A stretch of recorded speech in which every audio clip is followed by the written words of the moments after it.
first thing they do in the evening is they'll come in from all directions. They're scattered out across the landscape during the day. And in the early evening, they're going to come in from all the different directions, and they're squawking and making all kinds of noise. And they get together, raise a ruckus. In the winter, they form these giant communal roosts. They come together in the thousands. The downtown roost is probably over 10,000, but there are roosts in this country that are over 100,000 birds.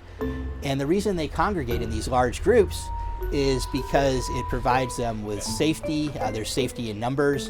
It provides them with warmth. They exchange information about where food sources are, so it's a communication opportunity. It's part of the way they survive the harsher winter months. These are incredibly cool, interesting birds. And we really urge people to look up and pay attention because it's a really neat spectacle. Crows are very smart. They use tools. They're just incredibly interesting, cool birds. They're a bird that has been able to increase at a time when most species are having real trouble. Ideally, people simply coexist wherever possible. But the truth is, these large roosts do produce a tremendous amount of poop. We all love our birds, we love our crows, but for those of you who spend much time downtown, you know that they can be a little messy. You know, one of the things Downtown Clean and Safe said right off the bat was they didn't want to harm the crows. They appreciated the birds. They recognized that Portland is a city that wants to live with its wildlife and promote its wildlife.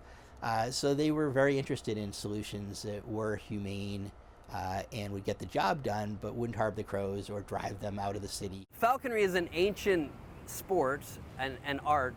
All the birds that we have here are Harris hawks. These crows are very sensitive to us being in their nighttime environment. Our goal is to disperse them. We're not killing them, we're not abusing them, we're just hazing them gently enough to push them into other areas.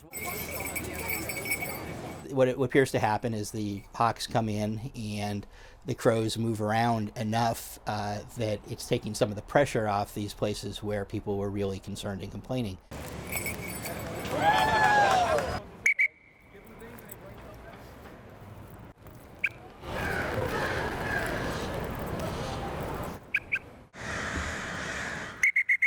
We encourage people to try and coexist with wildlife, but where there are real conflicts, we want them to find safe, humane, ecologically responsible solutions. Downtown Clean and Safe, I think, is an example of an organization that went the extra mile to look for solutions that were non-lethal, that were ecologically responsible. And it's easy to take that kind of a thing for granted. Oh, it's just a crow. But in fact, they're fascinating birds. They're among the most intelligent birds on the planet. And so, we're lucky to have them here.